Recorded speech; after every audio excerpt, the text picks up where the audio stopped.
ခိုင်ကျော်ကပင်ပန်းနှွမ်းနယ်မှုတွေခံစားနေရတဲ့သူတွေအတွက်ကုသဖို့အတွက်နီလန်9ခုပြောမယ်အဲ့တော့ပင်ပန်းမှုဆိုတာကတစ်ခါတည်းကြာရင်ကိုကဒီတိုင်းပုံမှန်ပဲနေနေရပါဒါပေမဲ့ပင်ပန်းနေရဘာလို့ပင်ပန်းမသိဘူးပေါ့နော်တချို့လူတွေကရှိတယ်အလုပ်လုပ်တဲ့အချိန်ကဥမာမနေ့ပိုင်းမှာအလုပ်လုပ်တာပို့ပြီးတော့ပေါ့နော်စိတ်ပါဝင်စားစွာတက်ကြွလုံနိုင်တဲ့သူရှိတယ်တချို့လူတွေကကြတော့ညသမားတွေညဘက်ကျမှအလုပ်ကိုလုံးဝတေးသေးချာစွမ်းဆောင်နေတဲ့သူမျိုးတွေရှိတယ်ဒါလူမျိုးစားကွဲပြားတယ်ပေါ့နော်အဲ့တော့ကိုကဘယ်အချိန်မှာအလုပ်လုပ်နိုင်တဲ့သူလဲအဲ့ဒါလေးတော့ကိုယ့်ကိုခွဲခြားပြီးသိဖို့တော့လိုပါတယ်ဒါမှကိုအရန်ရေးကြီးရဲ့လုပ်ကိုဘယ်အချိန်မှာလုပ်မလဲပေါ့အဲ့ဒါအရေးကြီးတာပေါ့နော်နောက်တစ်ခုကကြတော့တကယ်လို့ကိုကပေါ့နော်အားရင်ကုန်ခန်းနေပြီးတော့အဲ့လိုအခြေကုန်လက်ပန်းကျနေလို့ရှိရင်ဒါပြောင်းလဲတဲ့အချက်ကလေး9ခုပေါ့အဲ့ဒါဘာလဲဆိုတော့ပထမဆုံးတစ်ခုကတော့အေးဝအောင်အိတ်တာနဲ့ပတ်သက်ပြီးပြောတယ်အေးဝအောင်အိတ်တာတော့အရေးကြီးပါတယ်ဒါပေမဲ့လေလူတွေကအိတ်ပေမဲ့တစ်ခါလေကြာရင်လေအဲ့ချိန်ကတော့10နာရီရှိတယ်ဒါပေမဲ့အဲ့10နာရီမှာနိုးလာအိတ်လိုက်ဆိုလေအေးမဝအောင်အဲ့လူကပင်ပန်းနှွမ်းနေမှာပဲပြီးတော့တချို့လူတွေကရှိတယ်ဘယ်လိုလဲဆိုတော့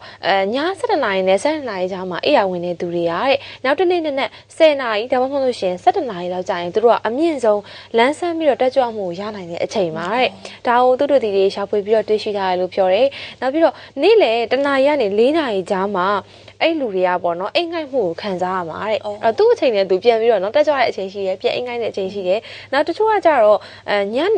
့ညနေပေါ့6နာရီနဲ့9နာရီကြားမှာဆိုလို့ရှိရင်ရှင်လန်းတက်ကြမှုကိုထပ်ပြီးတော့ရားလေးရှိတယ်လို့လည်းပြောတယ်အဲ့သူ့အချိန်နဲ့သူမတူဟုတ်တယ်ခိုင်ကျော်လည်းအဲ့လိုပဲထင်တယ်လူတွေကမတူကြဘူးတခါကျရင်ညနေပဲနှင်းကင်းမှာလမ်းလာတဲ့သူရှိတယ်မနေ့ပိုင်းဒီ7နာရီနောက်ပိုင်းလောက်မှာနွမ်းနေတဲ့သူရှိတယ်မျိုးစုံပေါ့နော်အဲ့ပုံစံမျိုးစုံတော့ပြောင်းနေတယ်အဲ့တော့ဘယ်လိုလုပ်ရမလဲဆိုတော့ကိုယ့်အတွက်အရေးကြီးတဲ့အလုပ်တွေကိုခုနကိုပြန်ကြည့်ပေါ့ဘယ်အချိန်မှာကိုကအလန်းဆန်းဆုံးအတက်ကြွဆုံးလဲအဲ့ဒီအချိန်မှာလုပ်ရမယ်ပတ်စံရီတာအစပေါ့အရေးကြီးတာလေးမှားရွေးနိုင်တဲ့ဟာမျိုးတွေဆိုလို့ရှိရင်ဒါတက်ကြွနေတဲ့အချိန်မှာလုပ်နောက်တကယ်လို့ကိုကလေးလံထိုင်းမိုင်းနေတဲ့အချိန်ကြီးအဲ့အချိန်ကျရင်မထိုင်းမိုင်းအောင်မိတ်ဆွေတွေနဲ့စကားပြောတာနောက်စကားပြောတဲ့အလုပ်တွေပေါ့နော်ဒါမျိုးလေးလုပ်ပေးပါဒါဆိုလို့ရှိရင်တော့ဘယ်လိုပြောရမလဲပင်ပန်းတဲ့နေရာမျိုးမရှိတော့ဘူးပေါ့နော်အချိန်ကိုနည်းနည်းခွဲခြားတဲ့ရမှာနောက်တစ်ခုကအစားအစာနဲ့ပတ်သက်ပြီးတော့ပြောတယ်အစီများတဲ့အစားအစာတွေရတဲ့အ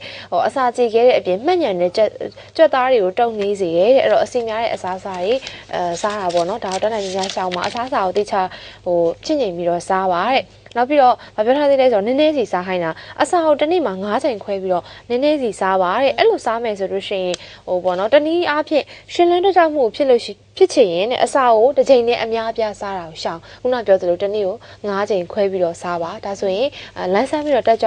နေပါလိမ့်မယ်တဲ့နောက်တစ်ခုကတော့အချို့ကိုလျှော့စားလို့ပြောတယ်အချို့ကတော့ကျန်းမာရေးတော့မကောင်းလို့ပါတဲ့နောက်ပြောထားသေးလဲဆိုတော့ကော်ဖီနဲ့ပတ်သက်ပြီးတော့လည်းပြောတယ်ကော်ဖီတောက်ရင်လမ်းတယ်လူတွေကကော်ဖီတောက်ကြတယ်အေးမောရတာအဲ့လိုတစ်ခုခုပေါ့မလန်းမဆန်းဖြစ်ရင်အဲ့တော့ကော်ဖီတောက်ရင်တော့ဘယ်လောက်တောက်ရမလဲဆိုတော့အနည်းဆုံးကအထီရောက်ဆုံးပမာဏပေါ့တစ်ခါတောက်မယ်ဆိုရင်9အောင်စားနဲ့10အောင်စားအထိတောက်ရမယ်9အောင်စားဆိုတာက9အောင်စားနဲ့9အောင်စားကတော့ပုံမှန်ကော်ဖီပကံရဲ့ထက်ဝက်ကျော်လေးပဲရှိတာတဲ့10အောင်စားဆိုတာတစ်ခွက်စာကြော်အဲ့တော့တစ်ခွက်စာကြော်ထက်တော့ပို့ပြီးတော့မတောက်နဲ့ပေါ့တစ်ခါတောက်မယ်ဆိုရင်နော်အဲ့လောက်လေးတောက်ပဲအဲ့တော့တစ်နေ့ကိုနည်းနည်းလောက်ပဲတောက်ပါအရင်များရင်လည်းမကောင်းဘူးနော်နောက်တစ်ခုကကြတော့ခွန်အားဖြစ်ထွန်းစေဖို့အတွက်လေ့ကျင့်ခန်းလုပ်ပါတဲ့လေ့ကျင့်ခန်းလုပ်တဲ့အခါမှာတကယ်လို့ကိုကပင်ပန်းနှွမ်းနေရပေါ့နော်လေ့ကျင့်ခန်းလုပ်မဲ့စင်တာကိုသွားတယ်ဒါပေမဲ့ပင်ပန်းနေရဆိုပေမဲ့ဟိုရောက်ရင်လေ့ကျင့်ခန်းလုပ်ပြီးလမ်းသွားလိမ့်မယ်လူကသွားပြအောင်သွားလို့ပြောတယ်လေ့ကျင့်ခန်းကခဏတစ်ဖြုတ်လောက်တာနဲ့တောင်အကျိုးရှိပါတယ်တဲ့နောက်တစ်ချက်ကနံပါတ်4ပေါ့နော်စိတ်သက်ကြဆင်းနေလားအဲ့ဒါလည်းတတိပြုအောင်မယ်ပင်ပန်းနေတယ်ဆိုတာကိုယ့်ရဲ့စိတ်နဲ့လည်းဆိုင်နေတဲ့အဲ့တော့ကိုကစိတ်ခံစားချက်တွေအဲ့ဒါတွေပေါ်မှာတအုပ်နွင်းစဉ်းစားနေရတယ်ရက်ဆိုင်ပြီးတော့တက်ကြွအလှရှားပြီးတော့ဆောင်ရွက်တင်တာတွေဆောင်ရွက်ပါ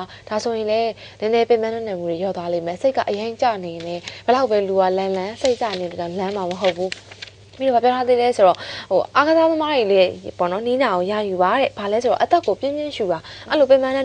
နွမ်းနေပြီဆိုရင်အသက်ကိုဖြည်းဖြည်းနဲ့ပြင်းပြင်း3ချိန်ရှူသွင်းပါရှူတဲ့အခါမှာလဲ1မိုက်အောက်ပိုင်းမှာလေပြည့်သွားတဲ့အထီကိုသူကရှူရမယ်အဲ့ဒီခါကျရင်ရေတွက်ချိန်4ခဏပေါ့1 2 3 4အဲ့လိုရီးပေးရမယ်အဲ့လောက်အချိန်ကြာအောင်ရှူသွင်းရမယ်ရှူပြီးသားပြီဆိုလို့ရှိရင်အဲ့လေတွေအားလုံးဒီဘိုက်ထဲမှာလှည့်ပတ်ပြီးတော့သွားနိုင်အောင်လို့အသက်ကိုပြန်ပြီးမထုတ်နဲ့အောင်ခဏန်းနေရီရမယ်ရှစ်ထိရီပြီးသွားရင်ခဏလောက်အသက်အောင်တာအဲ့ရှစ်ထိရီရဲ့ထိအသက်အောင်တာပေါ့နော်အောင်ပြီးသားပြီဆိုလို့ရှိရင်ဝမ်းမိုက်ကိုပြားချက်သွားတဲ့အထိတဖြည်းဖြည်းအသက်ကိုပြန်ပြီးတော့ရှူထုတ်ပါတဲ့ဒါဆိုရင်ပေါ့ပွားသွားမယ်လို့ပြောတယ်ရင်လေးကြာကောင်းတဲ့ကိစ္စမျိုးတွေကြုံရတဲ့အခါမျိုးမှာခုနပြောတဲ့အသက်ရှူနည်းကိုသုံးပါတဲ့အဲ့တော့ဒါကတော့ပင်ပန်းနေမှုတွေဖြေပြောက်တဲ့နည်းလမ်းလေးတွေပါအဲ့တော့ဒီနေ့ဒါပေါ့နော်ပင်ပန်းနေမှုဆိုတာလူတိုင်းခံစားရမှာပဲဒါကြောင့်မလို့ပြောပြပေးရပါဟုတ်တယ်နော်ဟုတ်တယ်ရုပ်တရက်ပင်ပန်းနှွမ်းနေလာပြီဆိုလို့ရှိရင် ရုပ်တရက်ဖြောင်းမယ်နီးလဲဆိုတာမရှိဘူးနော်အဲ့လိုပဲထင်ကြတာဒါပေမဲ့အခုလိုမျိုးနီးလန်းလေးရှိရနော်ဒါပေါ့အဆင်ပြေလူပြပင်ပန်းပြီဆိုရင်လေဟိုအရင်ဆုံးကိုမလုပ်ချင်တာပါဆိုအိမ်မှာဟုတ်တယ်ပြစ်လဲလိုက်ချင်တာအဲ့လိုမျိုးပေါ့နော်ဒါပေမဲ့ဟိုလုပ်ငန်းခွင်မှာဆိုရင်တော့အဲ့လိုမျိုးအဲ့လိုလည်းမရတဲ့အခါမှာခုနလေးချိန်ကန်နေတော့ကိုပြစ်လုပ်ပေးရအောင်ပေါ့နော်ဟုတ်တယ်နော်ကဲဒီအကြောင်းအရာအလုံးစုံသွားပြီဆိုအင်ဂျီကြောင်ပြောပြီးနှုတ်ဆက်လိုက်တော့မယ်နော်ဒီကနေ့ခေတ်သစ်ပြုံမေအစီအစဉ်မှာဝတ်ဆင်တာအင်ဂျီတွေကတော့ Junction Square Shopping Center ပထမတက်မှာရှိတဲ့ Crazy Color Fashion Line ဖြစ်ပါတယ်ပရိသတ်တွေအားလုံးအတွက်ကိုဘူးတူတာတွေအများကြီးဝင်များပြီးဖြစ်တဲ့အတွက်ကြောင့်ဒီကနေ့ခေတ်သစ်ပြုံမေအစီအစဉ်ကနေနှုတ်ဆက်လိုက်ပါတယ်ရှင် Bye bye